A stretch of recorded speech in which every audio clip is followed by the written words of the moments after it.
What have I done? Stay tuned. Well, hey guys, welcome to Bowhunting Soul. Okay, so kind of like in the prelude over here in the beginning of that video, I kind of chopped up the seat on this Novix Hilo here. So by the way, sorry it's a little dark. It's like really early in the morning while I'm trying to do this when there's like no one around at this range. So I've got the Novix Hilo, right? And my problem, and I think this is kind of common because I've heard this mentioned a bunch of times, is that the seat that comes with it is absolutely gigantic, right? Same with the Lone Wolf Assault 2, Lone Wolf Alpha, I believe. They're all the same seats. And sorry, I'm sniffling here. I got a bit of a cold.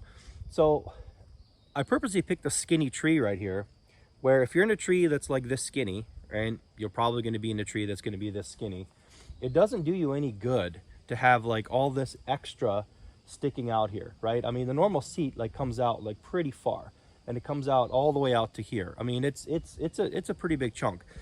And what I was finding was with my longbow, or with actually any of my traditional stuff, I was getting limb interference over here. My lower, so I'm a right-handed shooter, meaning I hold my bow in my left hand, and I was getting interference over here. Now, if the tree is bigger than the seat, right, then it's kind of a moot point. It really doesn't matter.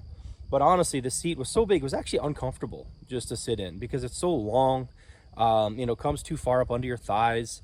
You know, some guys like a big, huge, you know, giant seat with a big, thick pad like this. Not me, right?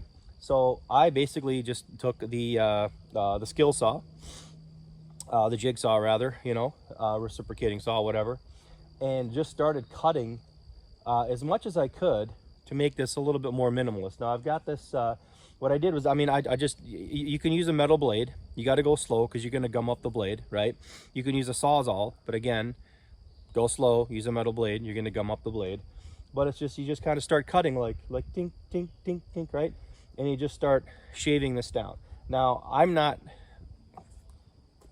worried about any of the structural integrity or anything like that because I haven't touched anything along here. I haven't touched anything along where the bolt actually, you know, goes through and this thing pivots on. Okay, all I've done is taken away stuff from the outside.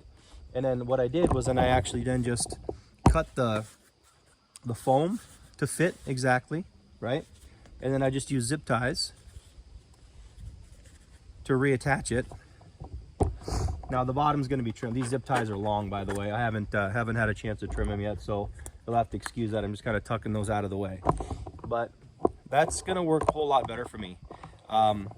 There's no need for me to have this huge stuff out here where if I can potentially avoid interference, I'm going to avoid interference. I mean, it's not like I was going to hit it all the time, but I was finding, like, you know, no matter what bow I was shooting, whether it's the 66-inch ASL or my shorter, you know, like, you know, 58-inch or 56-inch recurves and other long bows, the lower limb area here is going to be an issue for me. So I'm going to hop back in here real quick and then kind of show you guys what I'm talking about.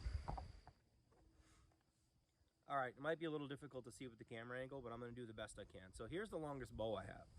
But again, it really doesn't matter. Unless I'm shooting like a compound, which I'm not shooting a compound, it's going to have the same problem. So if I'm standing up against the tree like this, I'm pretty much covering the tree. I'm the widest thing here. But when I go like this, you see how the lower limb is right here? Before, when this seat was bigger, it came out all the way out to here. And what would happen is, maybe I can move you a little bit without falling out of the stand here. I'm literally like 2 feet off the ground, so nobody freak out. Okay, so like right here, right? If I'm hitting the tree, there's nothing I can do about it. But if I'm hitting this, in a situation like this, see that? I've got all that clearance, okay? I wouldn't be able to do that when the seat was full length. So there you have it. Now you may think that's kind of stupid. Here, let's move this a little bit here. Hang on, let me jump down. All right, that's better. So you may think that's kind of stupid. You know, why would you hack up a seat, that kind of thing? Why not just take the seat off? I tried that too. It wasn't as comfortable. Sometimes I do want to sit down, you know. And by the way, sitting down on this one, even with my big butt, right? No big deal. I mean, it is really just about perfect. No, I haven't sat 8 hours in this thing, but honestly, I can tell you I'm probably not going to be sitting 8 hours in a tree stand. I'm just not that much of a tree stand guy. I don't feel that comfortable in them anyway, just even sitting or hanging out or whatever. But I mean, it's just a tool. I'm going to be using this. I'm going to be using the tree saddle and the one stick and all that stuff. In fact, I just kind of practiced going up and down here with 2 hawk heliums with two 8ers on each, and I got to just under 14 feet. But I think I feel a little more safer for me, more confidence one stick climbing with the beast stick that I turned into like a one stick situation.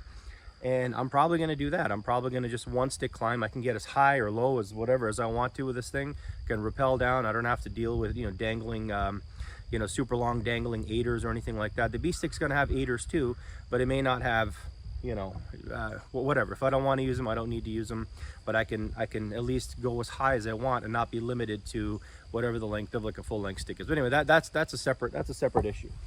For this one, I know we all kind of like modify our stuff. So, obviously if you're going to do any kind of modifications to your tree stand or anything like that, like I would never modify the actual platform.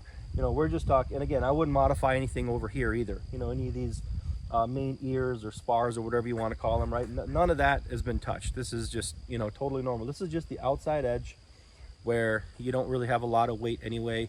Your butt pretty much sits, situated in here, and it's not a problem. Not a problem at all. So anyway, just something to think about. I know I've talked to a few people that say, yeah, the seats that come on the Hilo and the Lone Wolf Assault 2s and things like that, they're just way too big. Some guys don't have a problem because they can go out farther to the edge of the platform and get all kinds of clearance.